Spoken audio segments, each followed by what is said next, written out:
All right, we'll go ahead and get started. Hello, everyone, and welcome to this World Invocation Day webinar.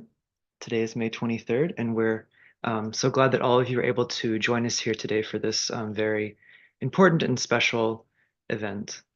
I'm here today with my colleague, Kathy Newburn, who is sitting just next to me here at the London office of the Lucis Trust. And yeah. Grateful to have all of you joining us here today, maybe who have celebrated this day for many, many years, who know a lot about it, but hopefully many people also coming for the first time. And so for those of you who are here for the first time today, this day, World Invocation Day, is a world day of prayer when men and women throughout the world and of all spiritual faiths join together to make an invocative appeal to divinity for a more united, a more virtuous, and a more just world. And so, this ability to appeal to divinity and to call forth divine aid is something which is available to all of us. And it is a particularly human ability. It is ours by virtue of our innate divinity as souls. Um, and it is because we are souls that we possess this ability to link between the spiritual and the mundane, between the kingdom of souls, or what we call the spiritual hierarchy, and the many and various grades of lives which comprise the world of manifested human living, the mineral, the plant, and the animal kingdoms especially. So on this day, thousands of people around the world join together in a deep meditative alignment and through prayer, through the use of the Great Invocation, and through prayer, use the Great Invocation. This invocation is a world prayer, and when rightly sounded, is a potent means of invoking the light, the love, and the power of divinity, and of distributing it outward throughout the world. And so today we look forward to sharing a few more specific thoughts about invocation, about the spiritual hierarchy, and about the opportunity of service, which is available to all of us on this day. And we will also set aside some time, of course, for a period of focused prayer and of united invocation, and also a time for meditation at the end as well. And hopefully we will have a little bit of space for people to share their own thoughts or to ask some questions if you'd like. And so before we begin, though, as we begin, I guess I should say, we're going to begin by sharing a short video on the Festival of Humanity, which is another name for World Invocation Day. And it will give you, especially those of you who are new to this work, or perhaps this is the first time you're celebrating World Invocation Day, a really clear and concise background to what this day is all about. So if you give me one moment, I'll just prepare the share. And you all can let us know if you don't hear anything.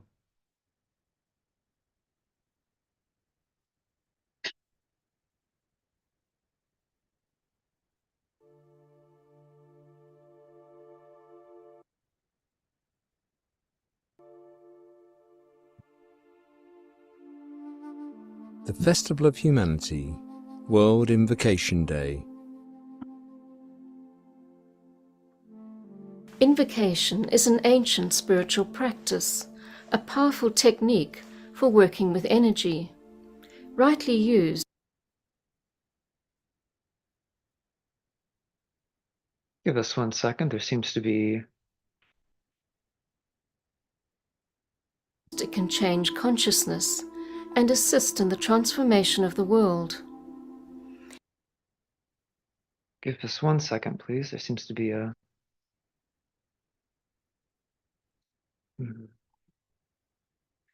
Okay, we just ask you please not start any of the Zoom functions during this part because it seems to have be cutting off when you make the Zoom requests to the host, it's cutting off a few things. So let's just try this one more time.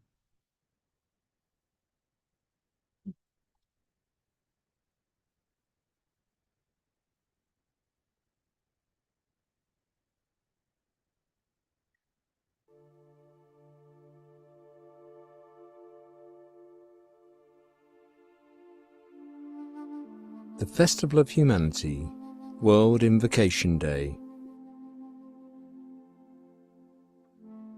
Invocation is an ancient spiritual practice, a powerful technique for working with energy. Rightly used, it can change consciousness and assist in the transformation of the world. Invocation expresses a voiceless appeal, an inherent urge towards the light, something which is innate in all forms. It is the cause of an unborn child freeing itself from its mother's womb, of a human being pushing into realms of greater knowledge and creative expression, of the spiritual seeker driving forward on the way of liberation, and of still greater beings penetrating into realms of divine life beyond our comprehension. All progress on the path comes about through invocation and evocation, appeal and response. As we imaginatively step outside the bounds of what we previously believed possible into an expanded worldview, we set in motion forces that can help us solve our problems. It strengthens our resolve to create this new world of unity, brotherhood, and compassion we hold within our hearts. The observance of holy days, days when people gather together for prayer, meditation, and spiritual community, has always held a central place within the different religious and spiritual traditions of the world. Today, people and groups are increasingly joining together across traditions, finding common ground in their search for light. As we move into the Aquarian age, we are acknowledging some of the wisdom of our ancestors, who understood the importance of working with and learning from the rhythms and cycles of nature. These times correspond to the rhythms of the soul with its interludes. It's time for the inbreathing and outbreathing of spiritual energy. The most obvious and natural cycle is the monthly waxing and waning of the moon, as it reflects the light of the sun. The full moon is a time when there is an abundance of light, and group meditation at that time provides a means of approach to the subtle realms of consciousness. As we participate in this practice, we begin to sense a greater livingness within ourselves, a fresh relationship with a group of all who love and serve, and a deepening sense of responsibility and purpose in our lives. We enter a stream of living energies, a stream that underlies and conditions all life.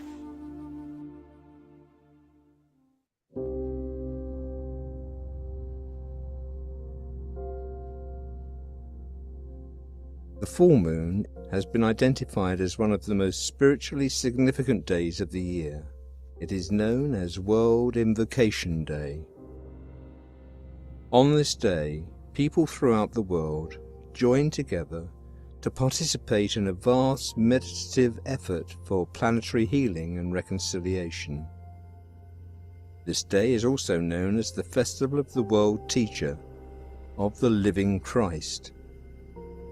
According to the Ageless Wisdom teachings, he is the true spiritual leader of our planet, and the invocative and evocative work in which we are involved is aimed at preparing human consciousness for his return. Standing in his own place at a central point in Asia, remote from the throngs and the impact of humanity, the World Teacher will bless the world at the exact moment of the full moon, focusing the will to good and stimulating the will to love in all people of goodwill. All are needed and all can contribute to the outpouring stream of love that radiates forth from this event to all the corners of the earth. The more people who participate, the stronger will be the created channel through which the contacted energies can flow. The effect of this collective participation will be to awaken the hearts and minds of people everywhere.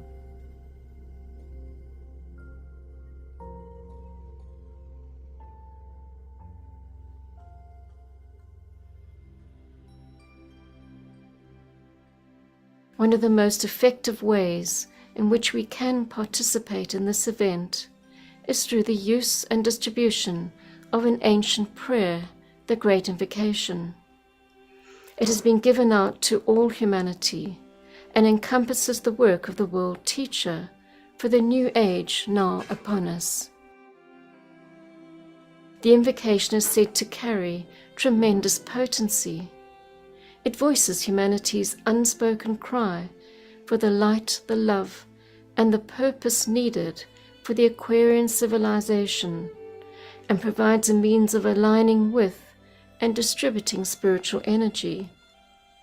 It is both a prayer and a mental demand to bring forth these divine energies, and includes a call for the coming world teacher, expected by people of all faiths and known by many names. No one can work with this invocation or prayer for illumination and love without causing powerful changes in their own attitudes, life intention, character and goals. Such is the power of this great mantra when it is used regularly and with persistent effort. Together, we can work to contact, hold, and distribute spiritual energies in the service of humanity and the planet. Please join people around the world in using the Great Invocation on World Invocation Day and on every day of the year.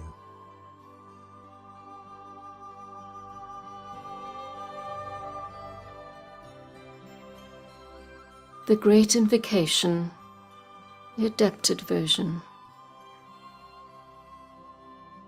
From the point of light within the mind of God, let light stream forth into human minds. Let light descend on earth. From the point of love within the heart of God, let love stream forth into human hearts. May the coming one return to earth. From the center where the will of God is known, let purpose guide all little human wills, the purpose which the masters know and serve. From the center which we call the human race, let the plan of love and light work out, and may it seal the door where evil dwells. Let light and love and power restore the plan on earth.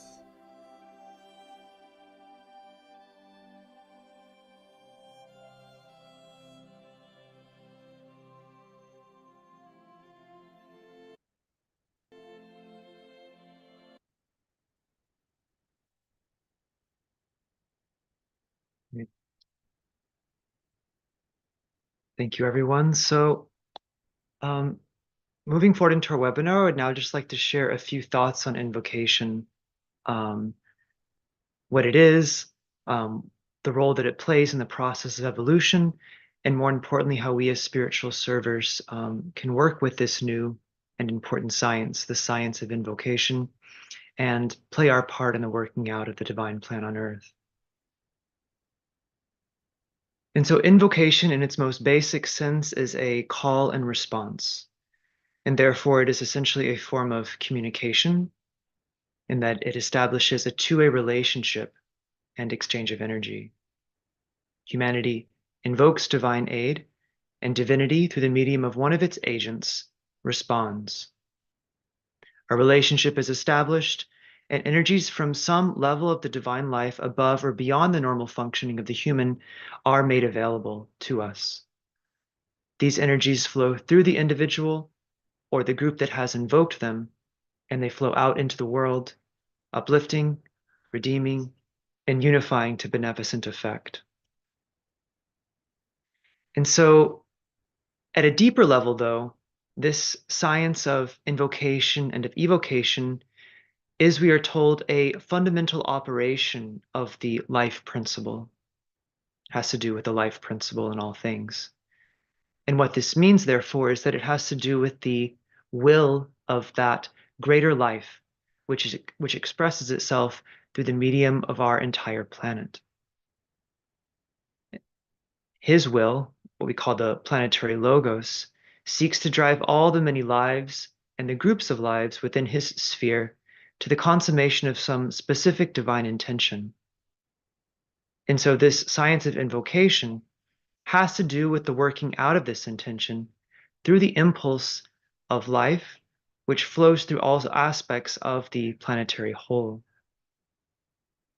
And so in our solar system, this life impulse is essentially love in the highest sense. And invocation, therefore, is key to working with this life impulse, to restoring the divine circulatory flow of this life-giving love. We could say perhaps that invocation is the electrical impulse which lies behind the circulation of the macrocosmic bloodstream. And it is from this impulse that the redemptive processes of deity are able to proceed with their beneficence and with their power. This is the power, we are told, which is so great that it actually underlies the law of karma and even the law of evolution itself. And so invocation is, in one sense, we could say, incredibly obscure, but at the same time also fundamental to the very fabric of who we, humanity, are, and the role that we are to play within a greater cosmic life. The part that we are to play in the fulfillment of his will in life intention is, in essence, our spiritual destiny, a destiny which we know plays out over aeons of time and of numerous cycles. And so when we speak of spiritual service, we are talking about consciously cooperating with this destiny, being conscious participants in this destiny, and playing our relatively unimportant part in the life impulse of this great planetary being. This destiny does involve higher spiritual energies, but it is always worked out right where we are in our vocations and in our daily lives. And so, even though in one sense perhaps abstract, are actually very practical and real in that sense. And so invocation, because it is innate and natural, we can view it in a more practical sense. And we perhaps can recognize this in a more easily recognizable way as it manifests as that basic evolutionary urge to extricate or to remove oneself from the darkness and to reach towards the light. And so this urge is present in some manner in all life forms, and it can be seen expressing itself throughout the natural world. For instance, in the plant in its struggle to emerge from the darkness of the soil and into the light of the sun. It can be seen in the child as it emerges from the womb of the mother. It can be seen in the human being as he or she casts off ignorance and through great effort enters into the halls of knowledge and of wisdom. It can be seen in the lonely aspirant as he or she suffers, yet drives forward on the way of liberation. And it can also, of course, be seen in humanity as a whole, as it learns through pain and through divine discontent and builds brick by brick the path of its own salvation.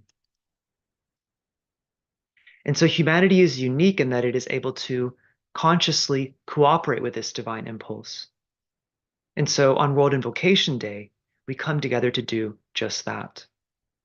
And we do not meet or serve on this day for our own personal salvation or for the salvation of any one group, nation, or sect, but for all of humanity and for the entirety of, we could say, God's creation, of the entire planetary life. We aim to play our part in restoring the divine circulatory flow of life and, of course, love throughout the various kingdoms in nature and the many grades of life which comprise our planetary whole. And so, as mentioned in our video, on World Invocation Day, we focus this invocative appeal through a world prayer called the Great Invocation. And so, one of the intentions or purposes of this prayer is to focus the mass demand of humanity for more light and more love onto the highest level possible. This prayer embodies a number of central truths: the truth of the existence of a basic intelligence to whom we give the name God, the truth that behind all outer seeming, the motivating power of the universe is love, the truth that a great individuality came to earth, called by Christians the Christ, and in other religions by other names, and embodied that love so that we could understand. Also, the truth that both love and intelligence are effects of what we call the will of God. And so this invocation is a very powerful mantram, and it is also a word of power. And so when correctly sounded, it has the potential to bring about what's been called the desire of all nations, to create a true communion with the higher worlds, and by virtue of this communion, to bring about the institution of a totally new paradigm of human living, one which is based on the sounder values of sharing, of unity, of justice, truth, goodwill, and we could say, a righteous peace, a peace which emerges from a consciousness of true equilibrium in the human race, one attained through a balancing of the many polar opposites and ideological camps, which is such a prominent characteristic of our civilization today. And so invocations and really all words of power are totally innocuous or powerless if they're sounded with the agency primarily of the astral or the emotional consciousness. And so in order for them to be effective, we must remain centered in the mind and focused on the intent and the meaning behind the words, not just their feeling. And so when this power of the mind becomes blended with the power of the soul, these words of power or these great mantrams can then become dynamically effective.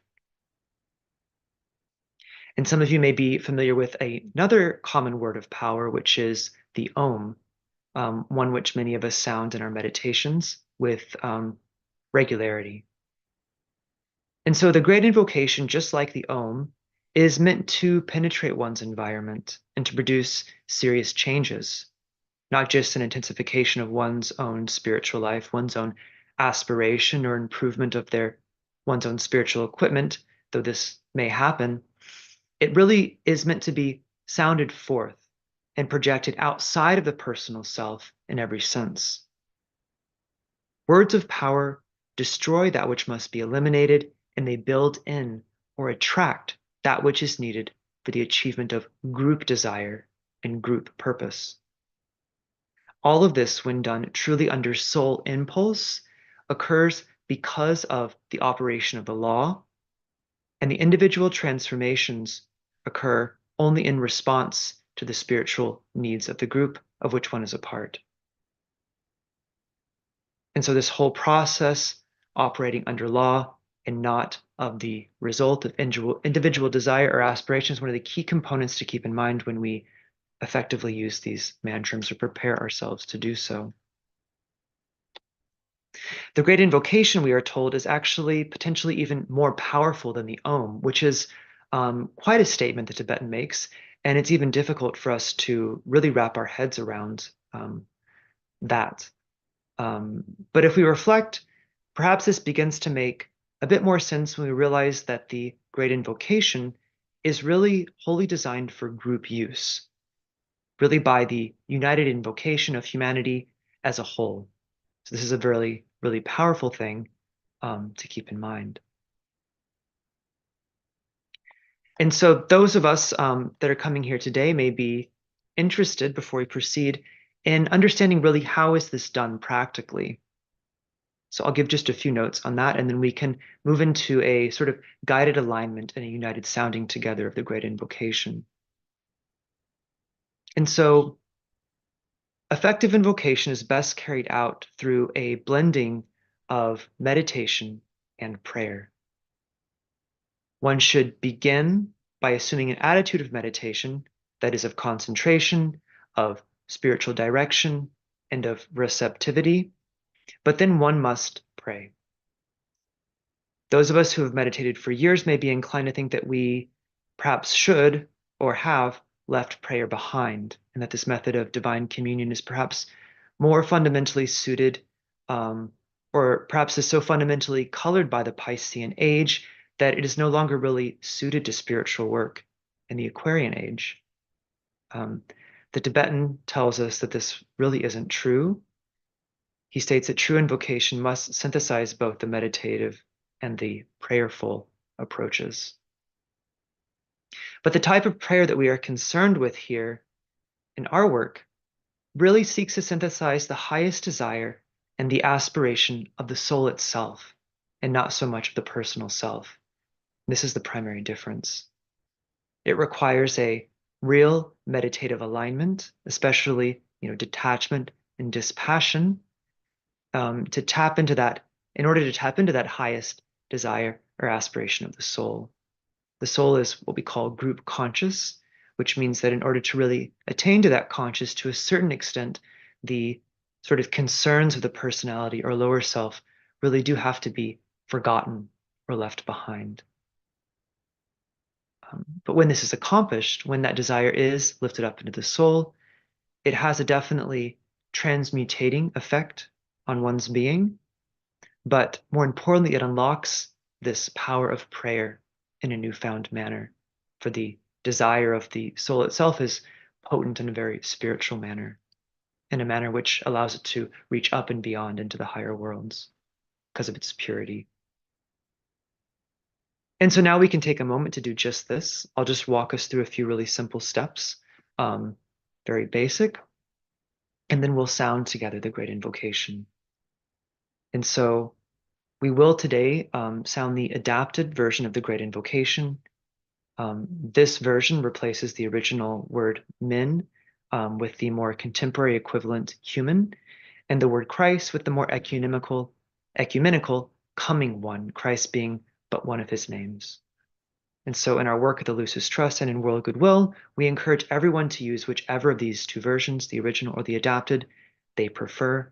But today, to support the widest distribution and use of this world player, we will sound the adapted, but please feel free to sound the original as you're joining in if you'd like.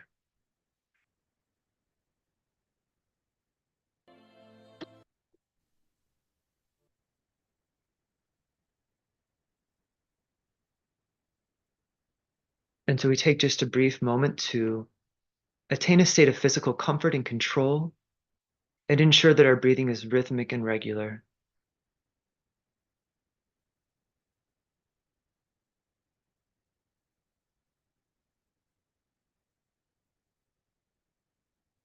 We quiet the emotional body and make it as much as possible as the reflective surface of a still and pristine lake.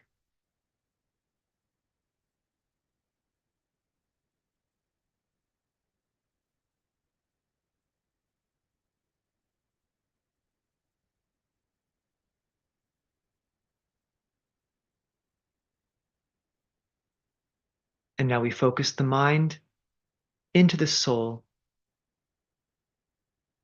and we sustain this focus by a definite act of will.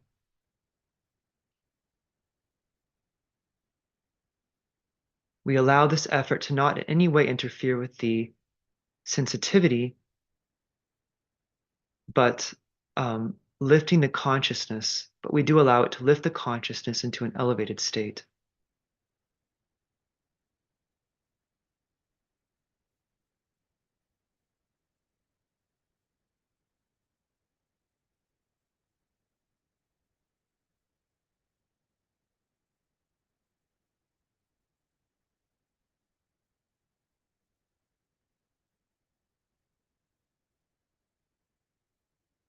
And now as the soul, as that lower self is left behind, our attention turns naturally to the greater whole, to humanity, and to our planetary life.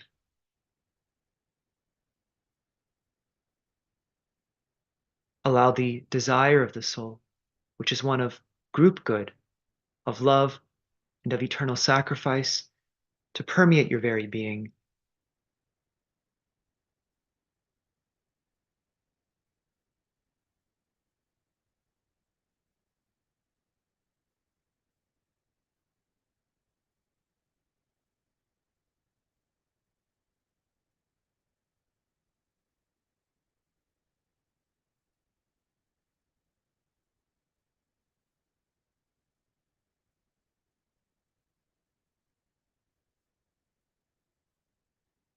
We now focus this love, which is essentially the purified love for a better world, into an appeal to divinity, as we do so linking up with the thousands around the world, working just like this on this day.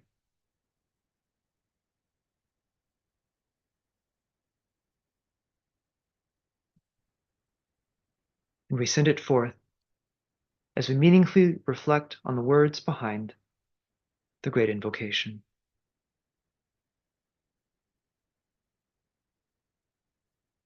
From the point of light within the mind of God, let light stream forth into human minds. Let light descend on earth.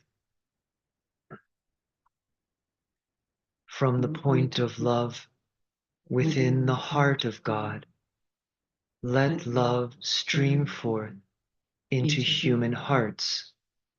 May the coming one return to earth. From the center where the will of God is known, let purpose guide all little human wills, the purpose which the masters know and serve. From the center which we call the human race, let the plan of love and light work out, and may it seal the door where evil dwells. Let light and love and power restore the plan on earth.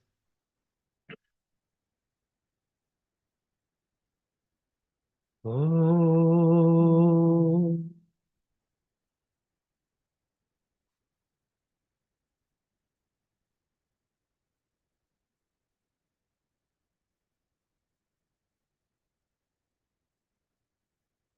Oh.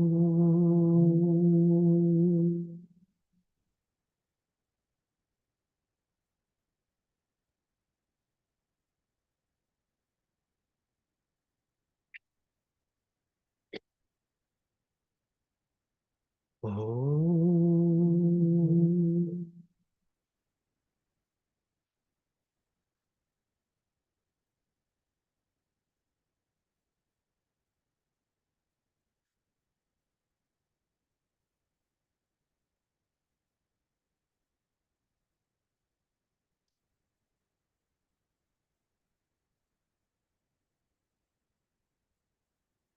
Right, I'm now going to hand this over to my coworker, Kathy Newburn.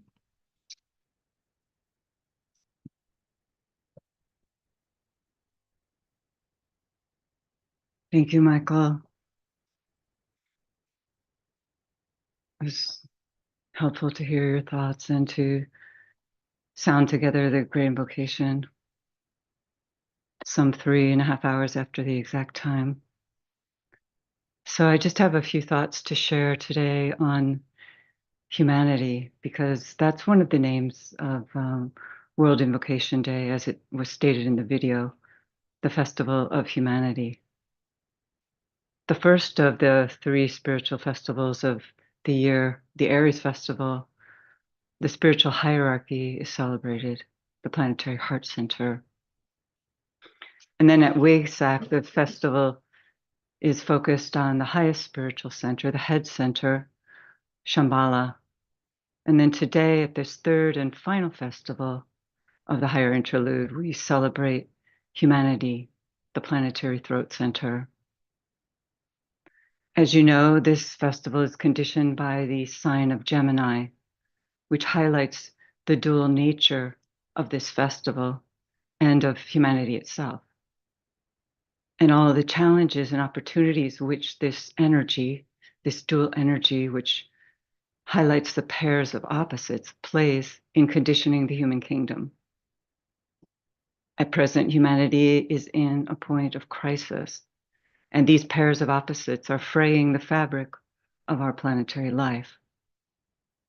But on another level, this same conditioning energy is providing humanity with the opportunity to learn to work synthetically as it comes under the conditioning influence of the spiritual hierarchy, which stimulates the higher self, the soul of humanity, to come to the fore. When considering the pairs of opposites at this time, it's helpful to realize that humanity learns and moves forward through opposition, through crisis. And within this innate duality, there will inevitably emerge points of crisis, leading to periods of tension and an eventual emergence through which an impact on public consciousness is made and another step forward is taken. And then the whole process begins again: crisis, tension, and emergence. This repeated cycling in and out of these stages gives us perspective on what is occurring today in our world and our need to stand outside the unfolding drama in the recognition that, broadly speaking, the only thing that we can be assured of is that the inevitability of change. Human living is not static. Rather, it's composed of the constant movement between tamas and rajas, between inertia and activity. And yet beneath the surface of the outer fragmentation, there exists an underlying sattvic or harmonious current, which is flowing strong. One type of opposition can be found between those who stand for order, for established systems that are often more related to, we might say, the concrete mind, and those who feel more comfortable within a free-flowing style, an abstract, we might say, non-linear approach that can appear quite chaotic from the perspective of the other polarity. But eventually, through the ensuing warring between this pair of opposites, each side learns from the other. The forces of stability and concreteness, who often doubt the other way, learn eventually through the challenges with chaos that it is precisely through chaos that light can break through and creativity emerge. The chaotic group, on the other hand, learns the benefits of order and established norms and the problems that arise from throwing the baby out with the bath. Through the shifting extremes between the pairs of opposites and the struggle to compromise, listen, and learn from each other, humanity emerges into a new order, forging a new path. The new group of world servers is the guide in this process, standing as it does as the central point, bridging between the two extremes, merging a synthesis by working in the interludes, healing divisions, holding the vision, and freeing the prisoners. This group pushes humanity into the recognition of its essential divinity, thereby enabling it to fulfill its function within the planetary system, that function being to become the mediator, the planetary Mercury or messenger, the carrier of divinity to all life forms. This is the essential role of the human kingdom. It's an interesting concept to celebrate humanity. In the past, we've celebrated individual human greatness, the lives of the saints and rishis, the humanitarians, the philosophers, warriors, scientists, artists. But we've not really celebrated humanity as a whole. But this celebration today of World Invocation Day does just that. It celebrates humanity, the human center, seeing it as a whole. Humanity, we know from the teachings, is the divine center of creative intelligence, the planetary throat center. And its destiny is to stand as an illumined group mind through which a great station of light within the planet and beyond can become possible. The dual nature of this festival sees us on this day celebrating both the divinity of the human kingdom, but also the very humanity of the Christ himself. Christ, known as the God-man, and his humanity is often forgotten, making his life and service appear to us as distance, as outside the realm of any possible human replication. So part of the challenge within the life of Jesus 2,000 years ago, when he was overshadowed by the Christ, was that he declared his divinity to the elders of the day. And for this very declaration, he was condemned. God working through an ordinary individual, emerging out of humanity itself, this was way too much for the people of the day to take in and to believe, and therefore he was called blasphemous. But in fact, this divinity is the inevitable result of the evolutionary process for all people. The coming externalization will prove this, but in an Aquarian manner. We cannot look for Aquarian divinity to manifest purely through the religious line, but rather through individuals serving in all aspects of our human civilization. So the opportunity of this day is spelled out in some ancient passages in the earlier version of the Great Invocation. Thank you. And this earlier version of the Great Invocation was used during World War by a small group of students. And we're told that its use resulted in helping to turn the tide of the war. So great was the potency of the words and the invocative appeal established by the group. The words of that invocation highlight humanity's role then, and I think also today. In that mantra, the demand went forth for the souls of men to awaken to the light. And then, through this awakening, to stand with massed intent and hear the fiat of the Lord, the call of hierarchy sound forth. That fiat, that arresting sound which emanates from distant realms, responds to humanity's invocative cry. The new group of world servers is charged with lifting the mass demand of the human kingdom into the heights, and then to stand with expectancy as that demand is evoked and released in a flood tide of energies that can bring about profound unfoldments within the human kingdom, awakening it to that which is present and as yet unseen. And we're told that this fiat, this sounding of this fiat, will end the woes in our world. So we can look forward to that. So now, see what time we have.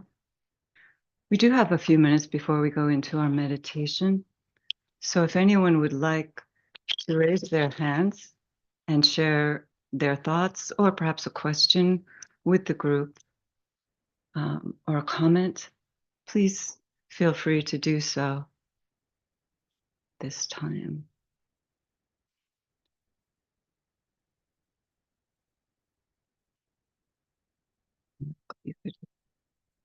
Yeah. We have a quiet group today, or a shy group. Don't see any hands raised. They're in contemplative Contemplative invocation. silence. Yeah. Here's a brave soul, Arena. Okay. Arena, can you unmute your microphone? Yes, thank you. Thank you, everybody, as well as the presenters.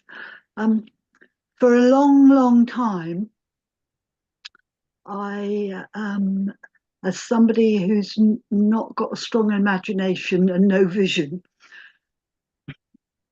I've been puzzled by let light and love and power restore the plan on earth. And a while ago, it plopped into me that the plan is love. Is that too naive? I certainly don't think so. If we were to fully understand all the ramifications and the implications of what love truly is.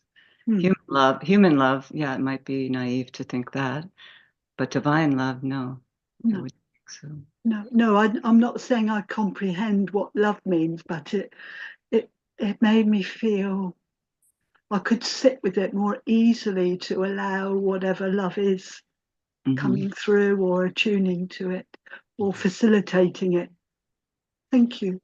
Thank you. Thanks, Verena. And just a comment, I mean, to me, I think a lot of people have, and myself included, with maintaining the right type of sensitivity when it comes to spiritual work. And I think part of that is, at least in the work of the Tibetan and Alice Bailey, there's this real focus to, lift up out of the emotions into the mind and into the soul. And of course, we must also cultivate sensitivity as well. But just to suggest that the type of sensitivity of just sitting with the plan as love and what that means is itself actually an imaginative endeavor and a creative endeavor. David, did you have a comment? Yes, I had a comment. I remember very clearly reading Alice Bailey and her comments on the Great Invocation, and I just happened to manage to pull it up here. I'd like to read it to you. It's very short, but very powerful. It goes like this. It says, the Great Invocation was rendered relatively powerless from the angle of dynamic usefulness because the majority of those who used it turned it into a peace prayer. It was instead a great spiritually militant invocative demand. This must not happen with this stanza of the invocation. It is a demand. It is also an authoritative affirmation of existent fact. I thought I'd just share that. Thank you. Yes, that's a powerful passage. Well, maybe we should, with those powerful words, go into our meditation. What did you want to share though? Oh, The audio clip. Okay, yeah. Could you? So we just thought it would be a good idea to share with everyone some of the work that groups around the world are doing on this day to help to promote the Great Invocation and its wide use within their local communities and within their nations.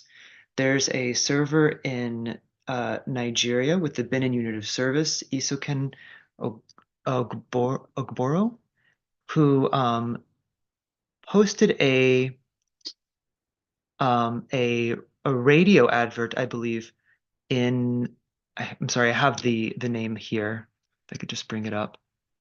With the Edo State Broadcasting Radio, a short broadcast which helped to popularize what they call World Goodwill Day, but which is World Invocation Day. And so I'd just like to play that for you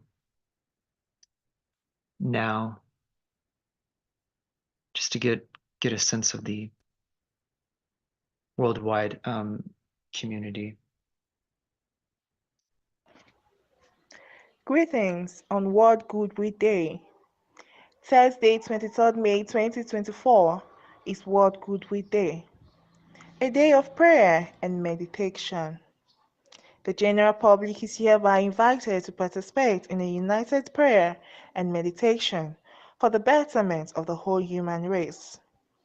World Goodwill Day represents a significant opportunity to unite in prayer and intention for the betterment of humanity and for the fulfillment of a vision of peace, love, and goodwill across the globe, with a particular focus on the well-being of Nigeria. The Great Invocation, as a word prayer, serves as a powerful tool to manifest these ideas, embodying the hope for a world where divine purpose guides human plans, where spiritual light illuminates darkness, and where love triumphs over discord. It's a moment to collectively focus our energies and aspirations towards the healings and upliftment of our communities and our planet, aligning with the greater plan of God for us. On this day, let us prepare our hearts and minds to join together in this sacred act of unity and purpose, reaffirming our commitment to global and national peace, understanding, and cooperation. The art of saying the word prayer, great invocation, together symbolizes a shared desire for transformation, not just in Nigeria, but in every corner of the world, fostering a spirit of brotherhood and mutual support. The word prayer, the great invocation. From the point of light within the mind of God, let light stream forth into human minds. Let light descend on earth. From the point of love within the heart of God, let love stream forth into human hearts. May the coming one return to earth. From the center where the will of God is known, let purpose guide all little human wills, the purpose which the Master has known and serve. From the center which we call the human race, let the plan of love and light work out. And may it seal the door where evil dwells. Let light and love and power restore the plan on earth. This invitation serves as a reminder of our collective responsibility to actively contribute to a future marked by harmony and prosperity for all. Let us embrace this opportunity to be part of a global movement of goodwill, leveraging the power of prayer and meditation to effect real and lasting change. Looking forward to your joining minds and hearts in this meaningful observance. Beneath units of service, end of Artist Street off Omori Road by Agan Long Span Industry, Lagos Express Road, Benin City, Edo State. Phone number 081 064 20607. Thank you, Lisa Ken. I think that's a wonderful segue into our work to hear that. That really, to me, that really like that sort of love and the appeal and the love of humanity focused down into just something as simple as a radio broadcast for World Invocation Day. And they've done that for decades. That group has done a lot to promote this day. So yeah. So Kathy, would you like to?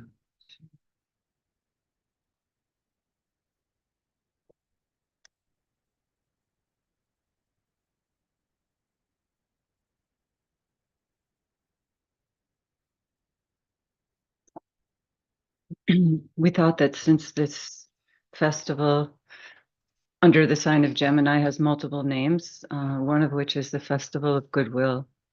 So we thought that we would work together today with the Goodwill meditation, which, as most of you probably know, is suggested for use traditionally on Wednesday, and if you can, at noon on Wednesday. And we also have a webinar each month highlighting this meditation, which will occur next Wednesday, I believe. Yes. Right? So if you're not aware of it, please go to the World Goodwill website and you can sign up. So let's just link up now in thought with all those people throughout the world who are working with this Goodwill meditation group.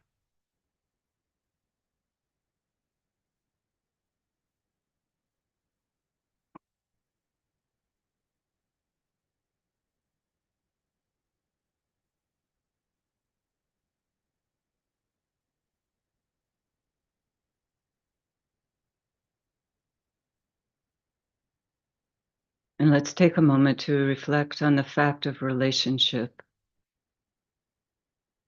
You are related to your family.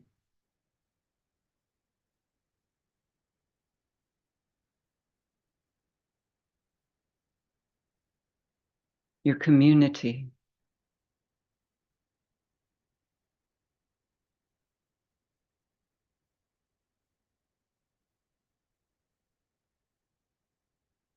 Your nation.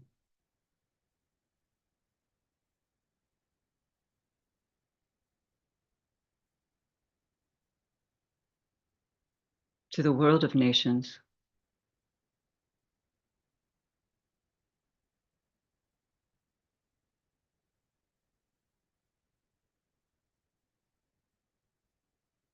And to the one humanity made up of all races and nations.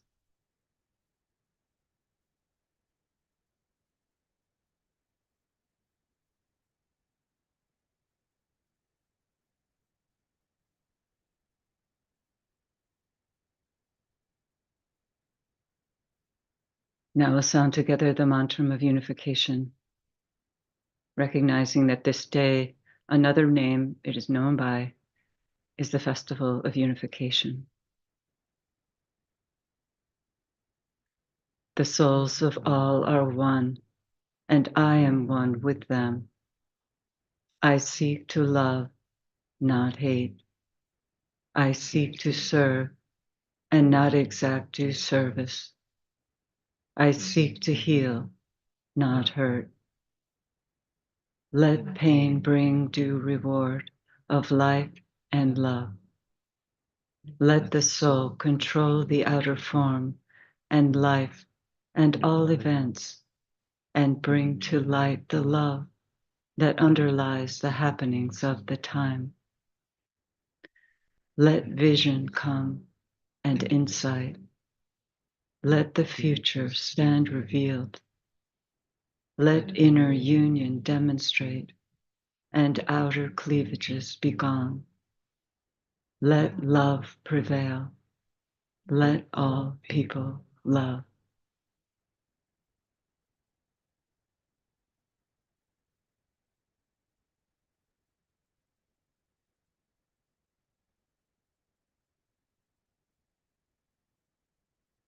Now let's reflect upon your own and humanity's relationship with all beings who dwell in the higher realms of mind and heart.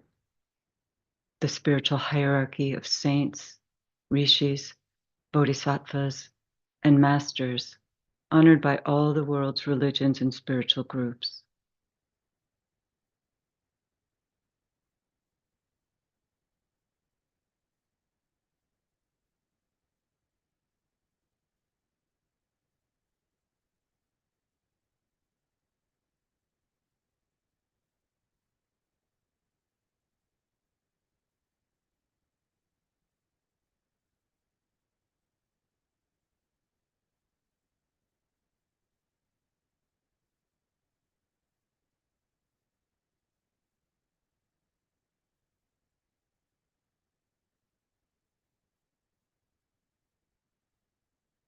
And now let's imagine that you're standing together within the center of the spiritual hierarchy, immersed in the consciousness of the heart of love. For some, this heart of love is known as the Christ. Other faiths have other names for the one at the center, such as Maitreya, the Iman Mahdi, and the Kalki Avatar.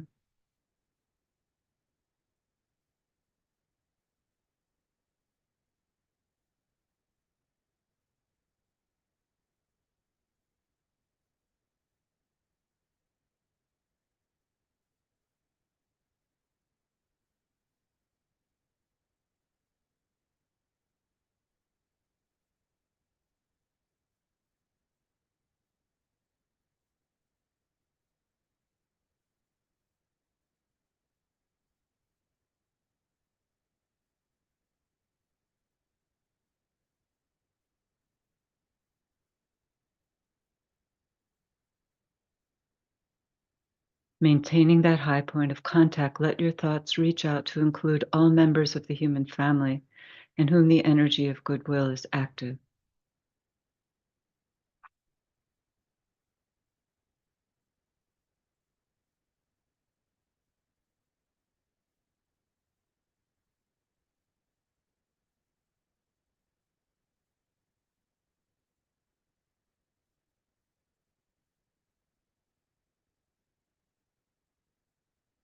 The affirmation of love.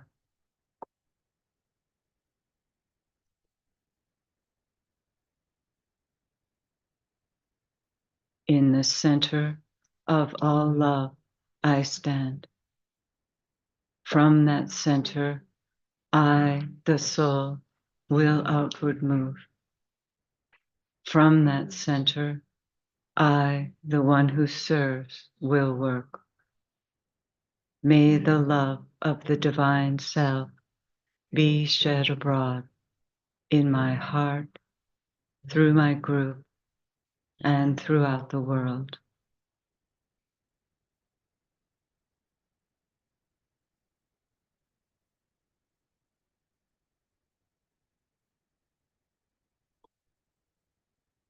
Visualize the energy of love flowing from the hierarchy through the men and women of goodwill into the hearts and minds of all people, infusing them with goodwill and creating loving and harmonious human relationships.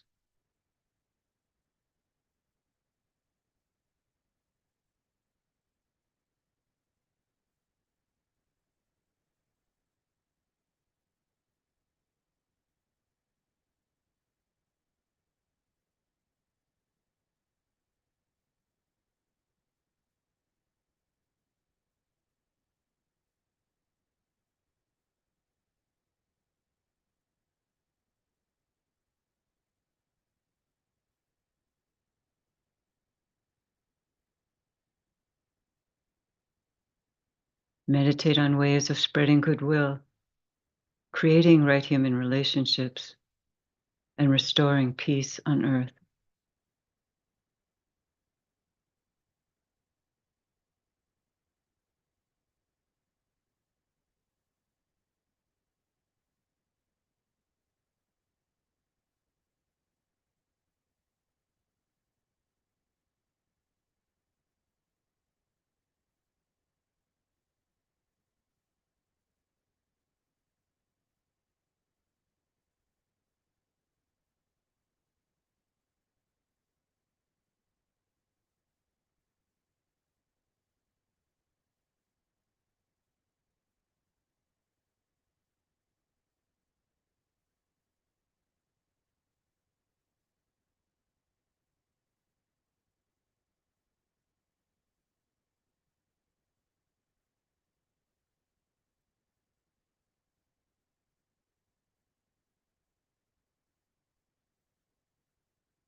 Now realize that you're helping to build a channel between the hierarchy and humanity through which the energy of goodwill may flow, uniting humanity, solving its problems, and healing all cleavages.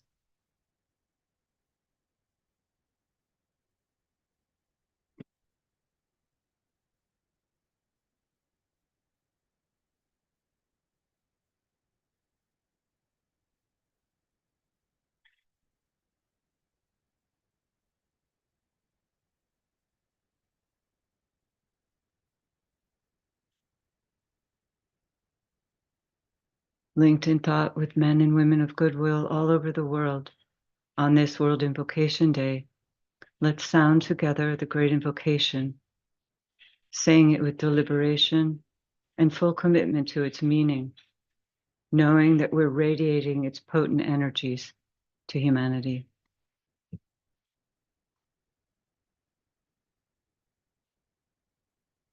From the point of light within the mind of God, let light stream forth into human minds.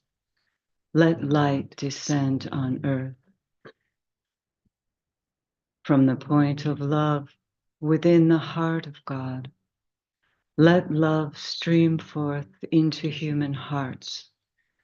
May the coming one return to earth. From the center where the will of God is known, let purpose guide all little human wills, the purpose which the masters know and serve. From the center, which we call the human race, let the plan of love and light work out, and may it seal the door where evil dwells. Let light and love and power restore the plan on earth. Oh.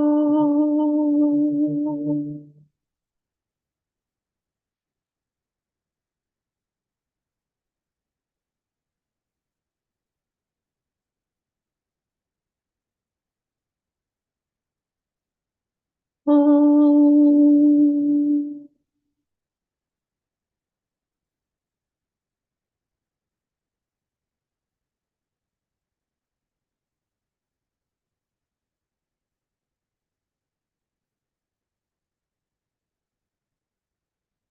Oh.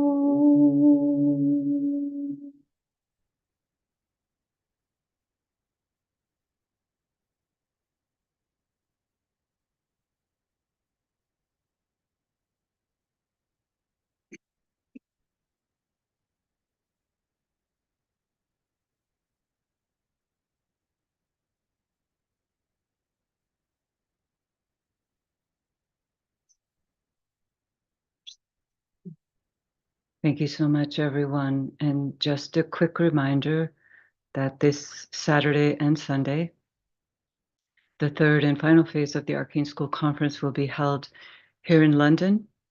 And we welcome all of you to join in the afternoon sessions. And those of you who are students, join on Saturday morning.